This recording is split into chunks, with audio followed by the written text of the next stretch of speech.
मानकुटच्या मंडळा विभागामध्ये पुन्हा एकदा भीषण आग लागलेली आहे। माझ्या मागे बघितलं तर हा मंडळाचा कुर्ला स्क्रॅप विभाग आहे।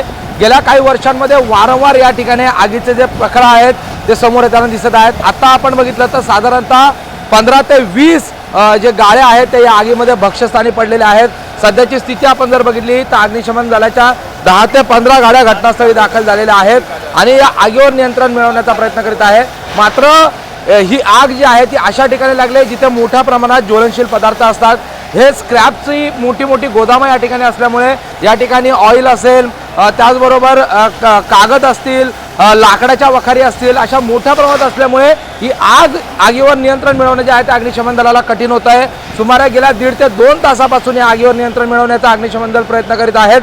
बाजूला एक मशीद देखील आहे आणि आपण जर बघितलं त्या मशिदीला लागूनच ही मोठी आग जी आहे ती या ठिकाणी आपल्याला लागलेला पाहायला मिळते आहे। एकूण त्या आगीवर नियंत्रण मिळवण्यासाठी अजून खूप वेळ जो आहे तो अग्निशमन दलाला प्रयत्न करावा लागू शकतो। मात्र गेल्या काही वर्षांमध्ये वारंवार या कुर्ला स्क्रॅप गोदामला जी आग लागते आहे तो मात्र इथल्या नागरिकांसाठी चिंतेचा विषय झालेला आहे।